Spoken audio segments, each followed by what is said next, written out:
Hi guys, Mosk here, another quick game of Guild Ball, this time Scatha versus Ferrite Blacksmiths. I've brought Scatha, Cena, Snow, Veteran Hearn, Egret and Chaska. My opponent has brought Sledge, Iron, Ferrite, Anvil, Furnace and Cinder. I think that's the box 1 Blacksmiths, he didn't have box 2. You can see I've kicked off with Egret. I put her out here on the wing to try to make him deploy in a particular way, and then kick out to the other side. I think I was aiming for these boxes over here, and the ball's scattered over there. I was thinking about Cinder being able to just kill the ball, but almost wherever Egret can put it from this position, Cinder can get it, so I would have been much better going up the center.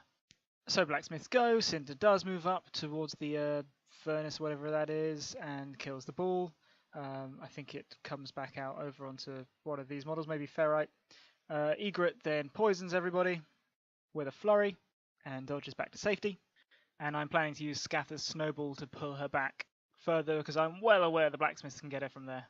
And the Smiths come thundering forwards with a good amount of passing around. My opponent essentially gets Iron up near the center line, surrounded by Masters, unactivated with a stack of influence, which is pretty terrifying. Scatha's pulled Egret out of the way, but there's no escaping that rape train from hell. So I decide my best chance is to throw Cena in and try to tank. This was not the plan. I really didn't want to do this. I wanted Cena back, lurking by my goal, ready to take out, set up Apprentices, or if they overextend, get them cleanly. Cena really doesn't want to be in a scrum, but this is what I did.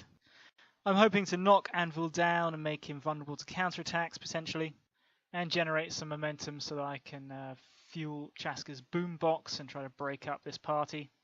But I'd forgotten I hadn't given Cena any influence, and I don't wrap the charge. I do get the knockdown, but Iron just happily stands back up, knocks Cena down, thwarting my counter, and then goes to town on her, doing something like 15 damage.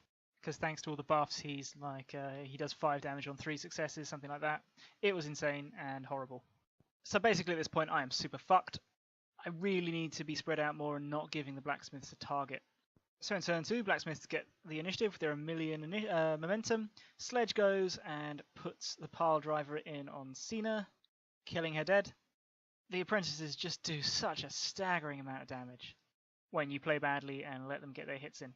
In retaliation, I think Chaska unloads on Ferrite, doing a lot of damage.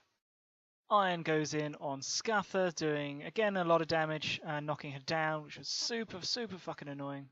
But, aha! The Slinky Snow Queen gets out, or slips through Iron's grasp, using momentum to stand up, dodging out of range, sprinting, and then I think snowball passing through Furnace's aura to get to what's-her-face Cinder, but between armor and cover I just can't hit my tackle to get the ball.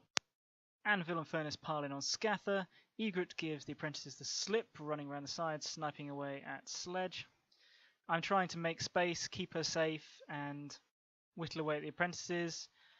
Also trying to get people on both flanks to try to spread out the Blacksmith team. It's too late. And with my conga line of nice squishy juicy models over here, no one cares about Egret. I would also need a model in my half to provide a viable ball lane. So this is really bad. This picture is actually the beginning of the next turn, where Ferrite has won the initiative, gone and scored the goal. I've passed the ball back out over towards Hearn. It's ended up on Chaska with a very favourable scatter. Can't remember exactly what happened here. There was a lot of scuffling. I think Hearn might have killed Ferrite, bringing the score to 6-2 to Blacksmiths. And then there was a lot of knocking each other down and pushing stuff. All very inelegant.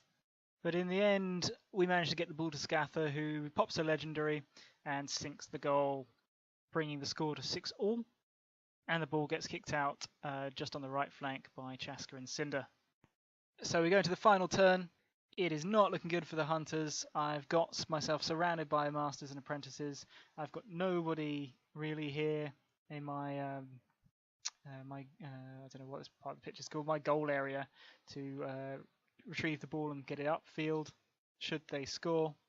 Snow's upfield trying to make his pack aura work to help my beleaguered players, but they just get knocked down first, so it never matters. I think I load him up with influence again to try to put pressure on the ball and force Sin to go. And she more than happily obliges. As with their mountain of momentum, the Blacksmiths get the initiative. Cinder walks around, well, runs around here, hot shots Hearn to death. I think that's 8-6, and then puts away the goal. 6-point activation seals the game. Short, brutal, really fun. I hadn't met this guy before, and he had a great attitude, played a solid game, and I look forward to a rematch. Take care.